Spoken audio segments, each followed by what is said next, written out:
So this is one, and I'm going to share a tip that I learned from my friend Val Geisler, who is awesome on Twitter, and I think everyone should check out. Val is fantastic. And something that Val told me a couple years ago that I love and have borrowed and used over the years is whenever I'm trying to figure out how to optimize a landing page, I actually go back to some of my surveys to figure out, well, what do the readers need and how do I make sure that the language that I'm using on the website matches up with the problems or the solutions maybe that my audience has, the problems that they have, or the solutions that I have offered to them.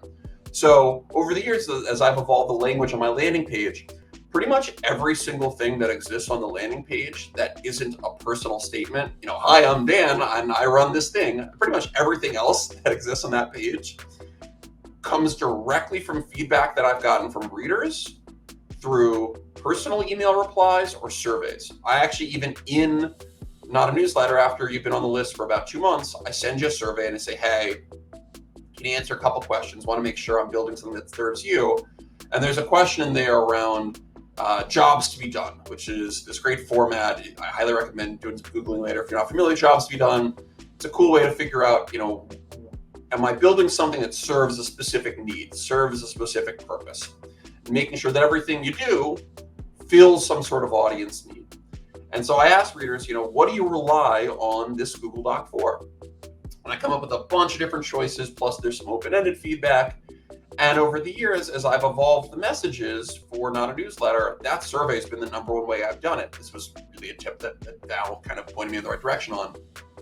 When readers tell me, I use the Google Doc for this specific purpose, I make sure that I update my landing page and say, hey, when you sign up for Not a Newsletter, it's going to solve this for you. This is the thing it does. And that's been really, really useful. Using audience feedback, surveys, one-to-one replies to make sure, readers are telling me they rely on me for this. I bet other readers have a similar problem. Let's make sure I explain that clearly. Because when I first started using, these landing pages, my pitch for the Google Doc wasn't very good. Hi, I'm Dan. I write this really long Google Doc every month about email. Okay, that's something, but it's not the best possible pitch.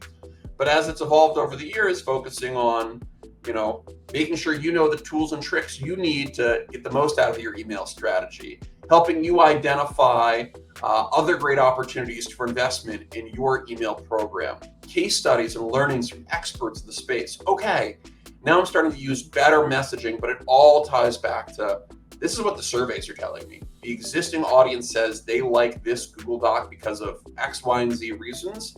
Let's make sure the landing pages also uses X, Y, and Z reasons. I do the same thing with a lot of the newsroom clients that I work with. If they have a landing page, they'll say something, usually start with something simple like, sign up for our daily newsletter. And some people will just because they like newsletters or they like the news organization enough. But over time, we'll start to use surveys to say, all right, well, what do you rely on this newsletter for? What do you like about it?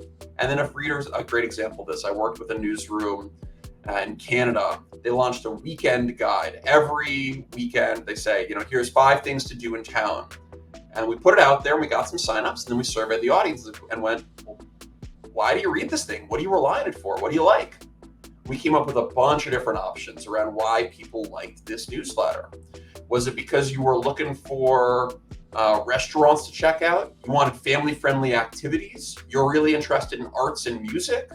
Was it that you just wanted to get the most out of living in this town? We came up with a bunch of different potential answers and then utilize the feedback to update all of the marketing copy on the websites. Every pop-up, every landing page built around readers told us they wanted these things. So let's make sure future readers know that they want, they can get this too. That's been really, really successful.